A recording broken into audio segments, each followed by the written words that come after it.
Bismillahirrahmanirrahim. Assalamualaikum warahmatullahi wabarakatuh. Alhamdulillah rabbil alamin, wassalatu wassalamu ala asyrafil anbiya wal mursalin sayyidina Muhammadin wa ala alihi wa sahbihi ajma'in. Puji syukur kehadirat Allah, pada sore hari ini kita diberikan kesehatan, keafiatan oleh Allah Subhanahu wa taala. Mudah-mudahan kita semua selalu dalam lindungan Allah. Mudah-mudahan kita semua dijauhkan dari musibah. Kedua kalinya salat serta salam tak lupa kita layangkan kepada junjungan mulia Nabi besar Muhammad sallallahu alaihi wasallam dengan ucapan Allahumma salli ala Muhammad wa ala ali sayyidina Muhammad. Hadirin sahabatku semuanya, bahwa pelaksanaan hari raya Idul Adha sebentar lagi, tinggal menunggu jam bahwa kita akan melaksanakan sholat Idul Adha pada hari Jumat.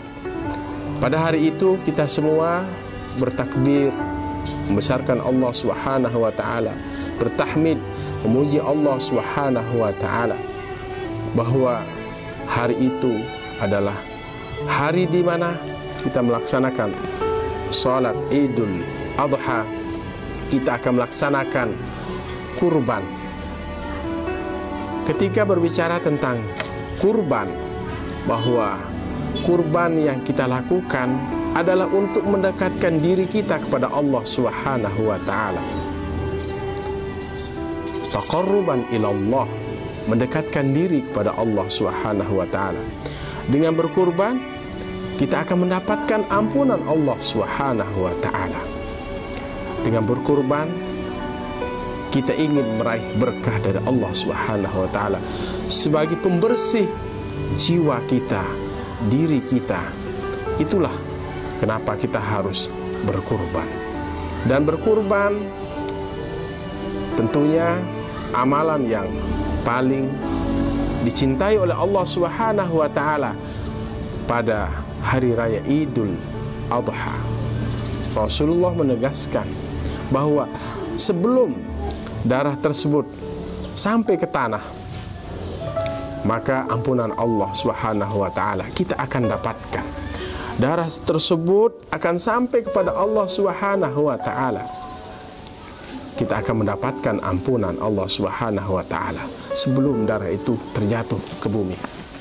Saudaraku, dengan kita berkurban, kita berbagi kepada keluarga kita, kepada sahabat kita, kepada fakir miskin yang membutuhkan.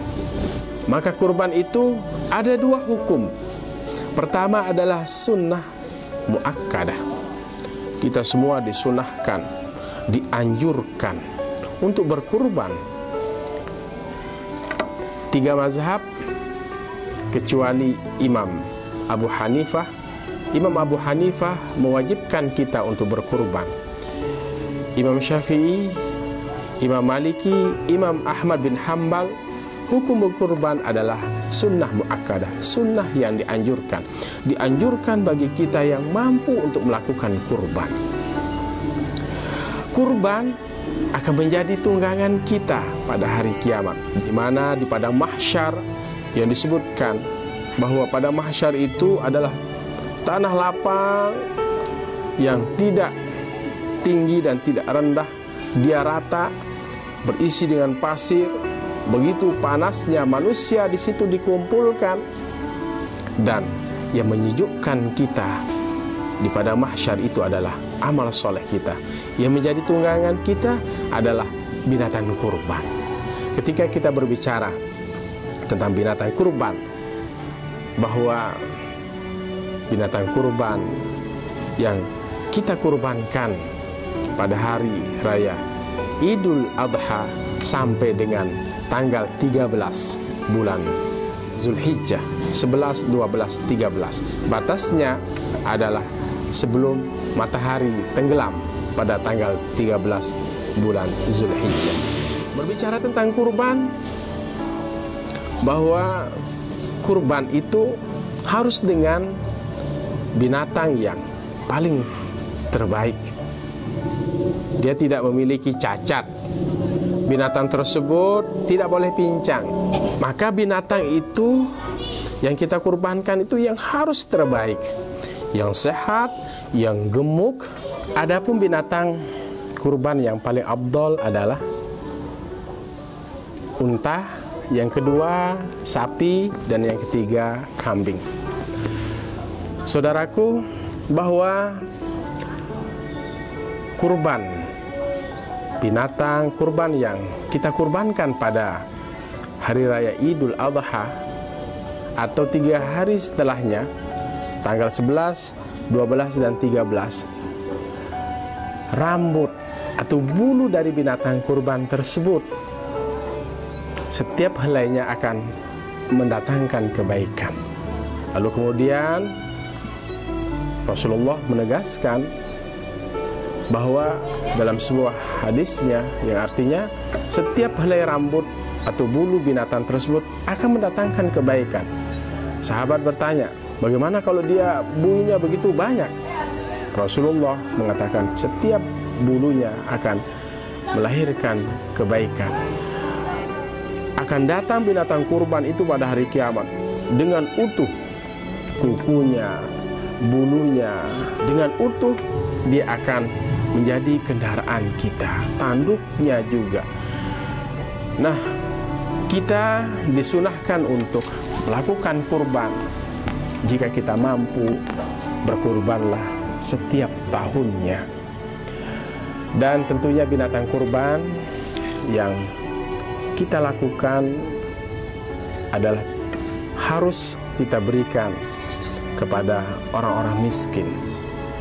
Dan memang sepertiganya adalah untuk keluarga kita, yang sepertiganya adalah untuk tetangga kita, sepertiganya adalah untuk fakir miskin. Tetapi kalau kita ingin kemudian memberikan semuanya kepada fakir miskin, tidak masalah. Kita tidak kemudian mengkonsumsi binatang kurban tersebut.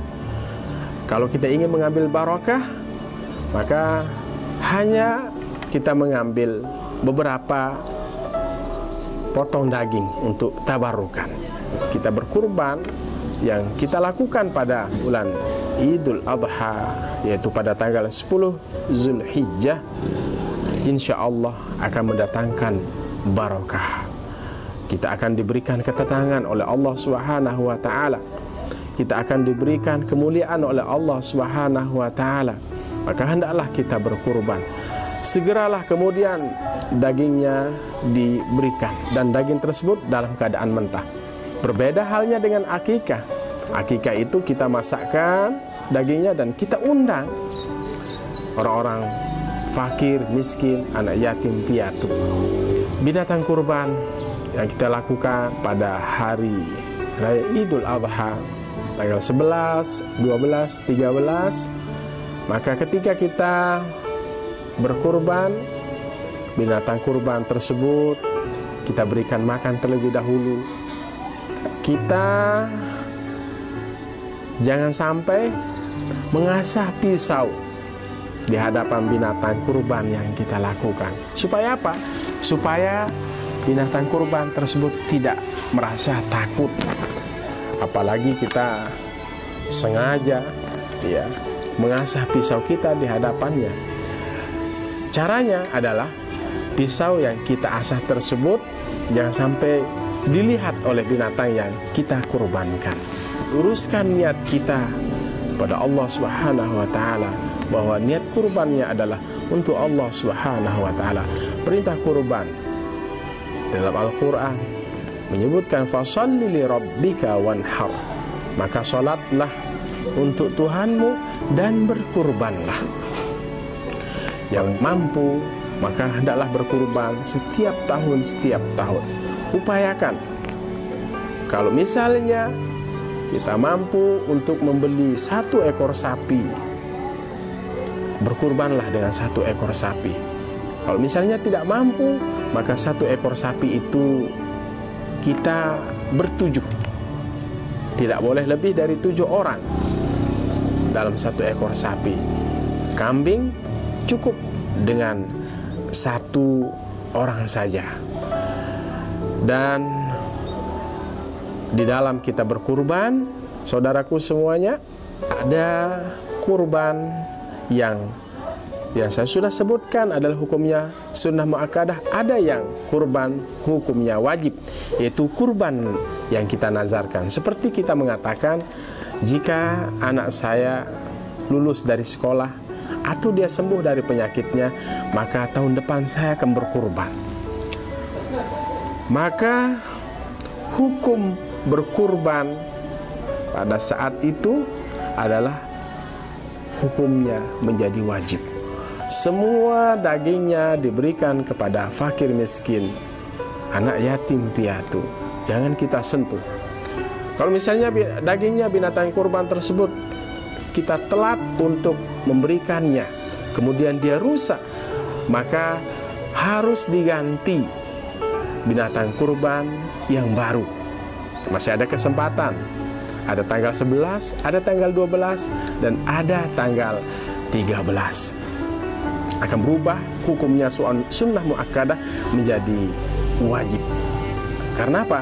Karena ada nazar, ada perjanjian dia dengan Allah Subhanahu wa taala bahwa jika anak saya lulus dari sekolah, jika anak saya sembuh dari penyakitnya, maka saya akan berkurban pada tahun depan. Berkurban juga ada 1 ekor sapi misalnya. Ada yang berniat untuk akikah 3 orang, ada yang berniat kurban 4 orang, menjadi 7. Apakah sah? Akan menjadi sah. Boleh kita berbeda niat, tetapi orang yang gabung di dalam kurban tersebut dibatasi 7 orang, sekalipun niatnya berbeda. Ada yang akikah, ada yang niat untuk berkurban. Allah memberikan kemudahan kepada kita. Allah memberikan rukhsah kepada kita. Ada nilai kemanusiaan yang terkandung di dalam kurban tersebut. Kita berikan orang makan pada hari raya Idul Adha. Kita berikan daging kurban, menyenangkan orang lain. Bukankah menyenangkan orang lain itu adalah terhitung sebagai pahala di sisi Allah Subhanahu wa taala?